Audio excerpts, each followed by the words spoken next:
The topic for today is major legal concepts in higher education. Education law itself can be separated into employee rights, student rights, as well as torts. Employees do have certain rights, which can include academic freedom as well as freedom from discrimination. In looking at the first one, which is academic freedom, what we find is that Butler states that academic freedom is both a right as well as an obligation. He states that it gives certain rights, such as the right to pursue research without interference, the right as far as the modes of thoughts without that interference, the right to participate in curriculum development, the right to free inquiry within your institution. It also gives us the right as well as the obligation as far as participation in governance in the university. And then that leads to preserving and supporting your critical thinking. And then with that, there's an obligation to preserve the institution itself and to keep it free from intervention as well as from censorship.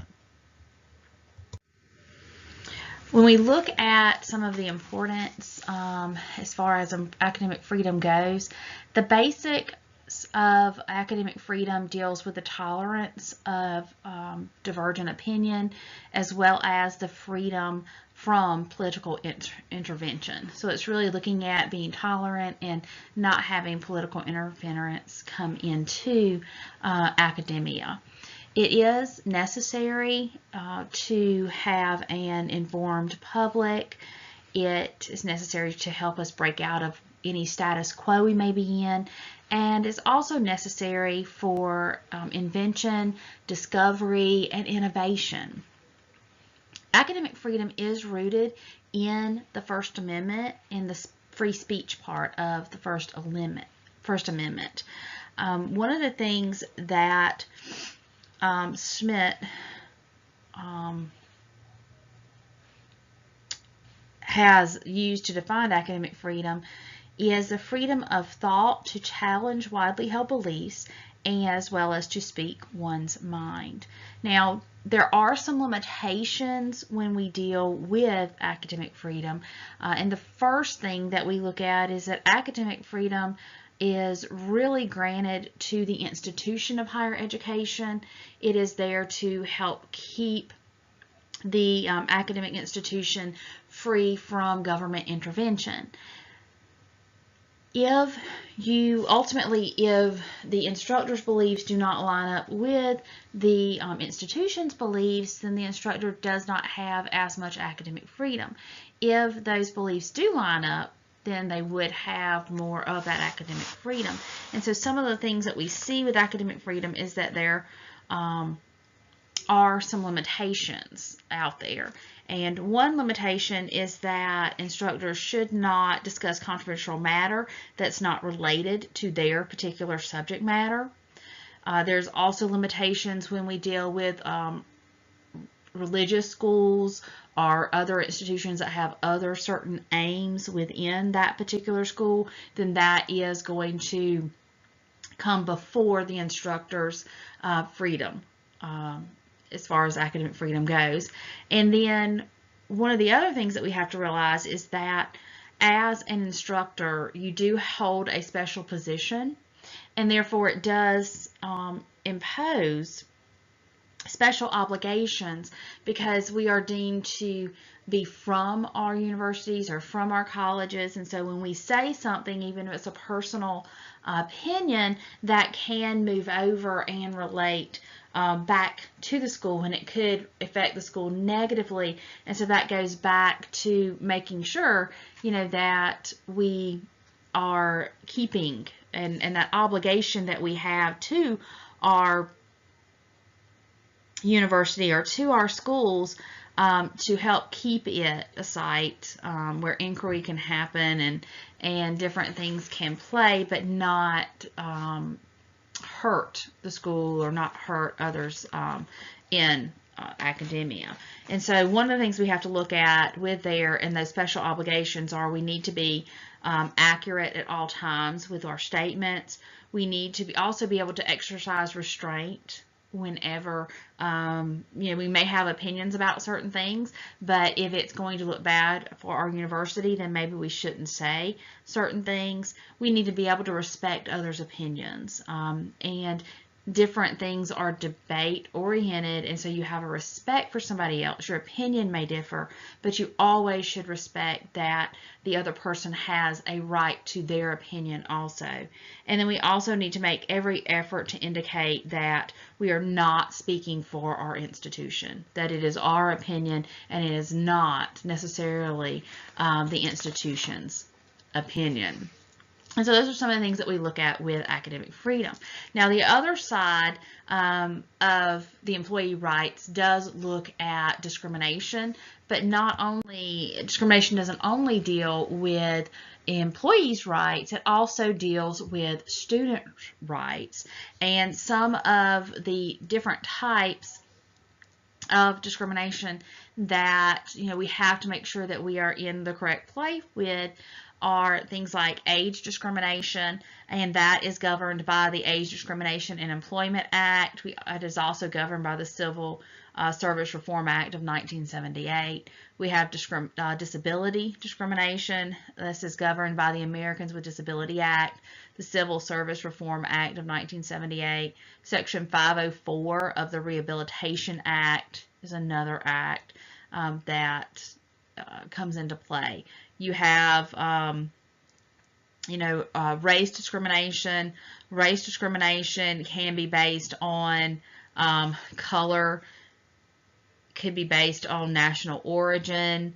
It also looks at different things such as equal pay and equal compensation.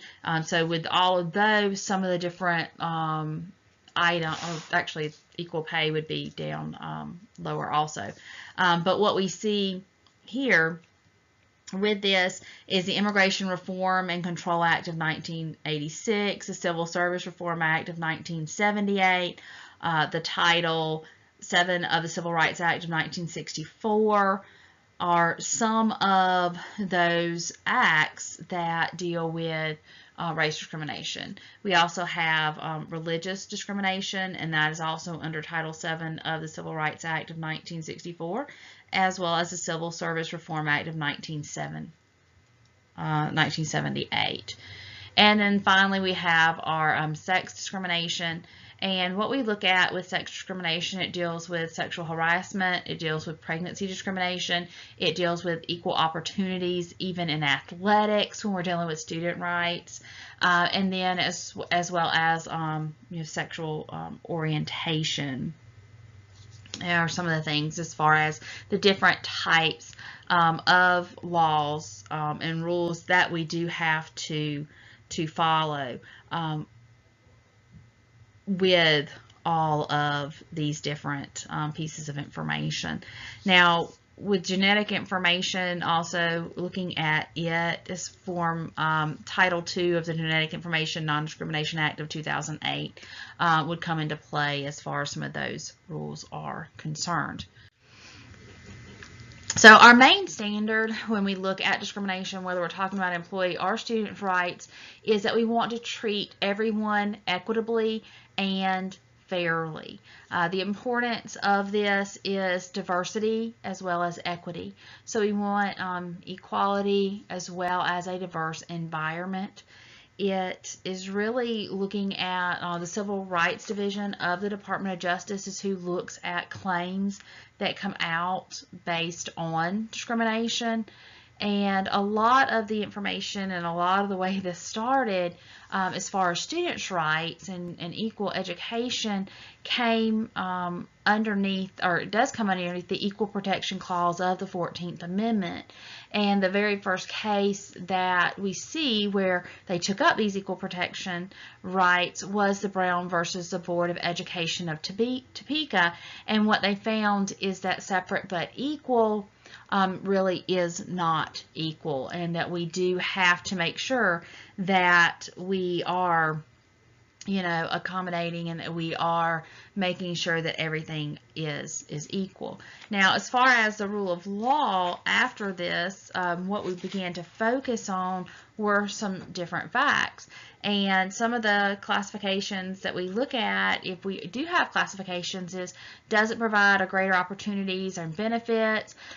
Is the purpose constitutional and permissible and necessary? Because there are times that we do and we are allowed to have some separate items. And one instance is when we had an all-girls school and we also had an all-boys school. Then there was, equality found that, the girl couldn't necessarily go to the boys' school because she did have an equal school that was there. And so they do have to look at those different facts and rules, and really, look at, the whole thing of, is it constitutional?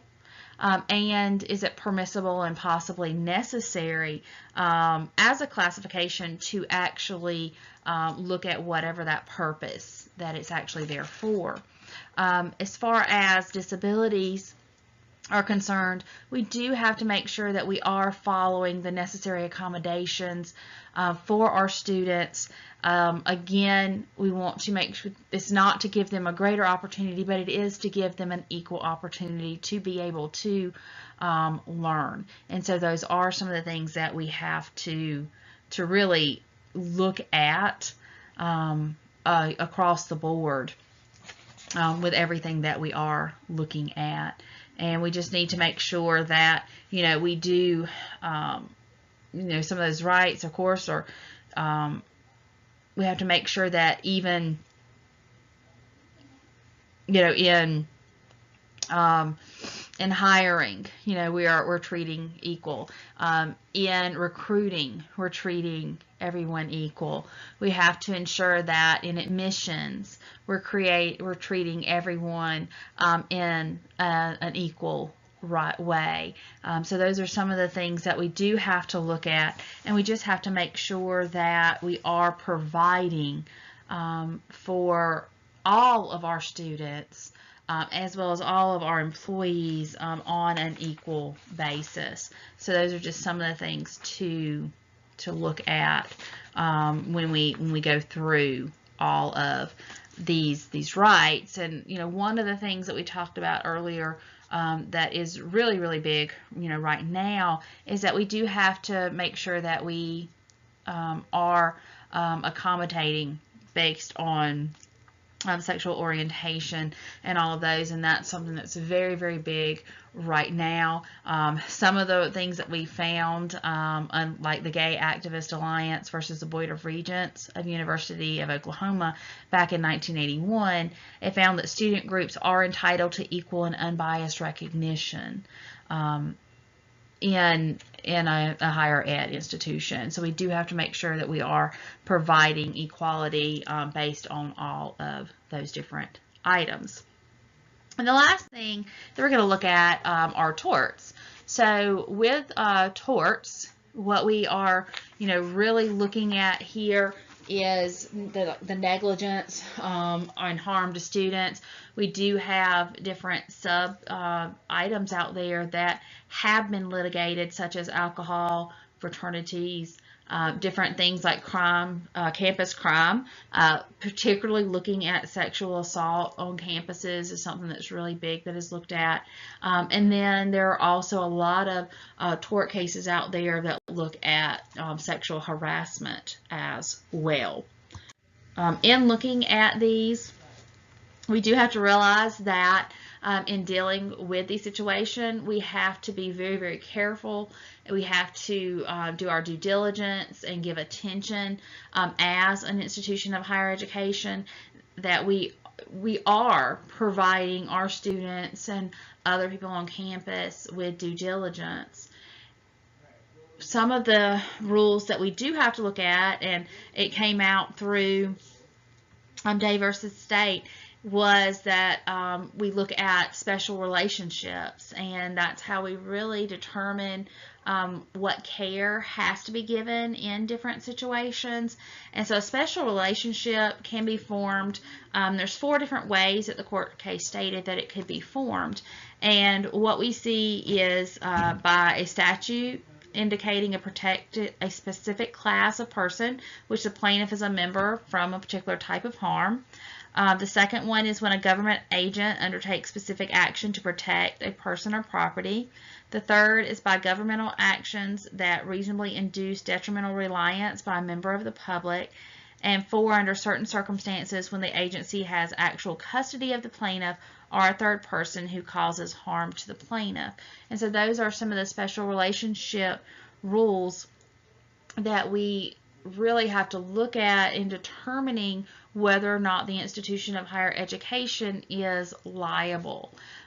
In this society, however, we live in a very litigious society, and so of course we can be sued at any point in time that anybody so chooses. So we do, just like I said before, need to make sure that we are taking care of our due diligence. Now, some of the responsibilities that we have as institutions of higher education are one, to prevent or make efforts to limit any injury on campus.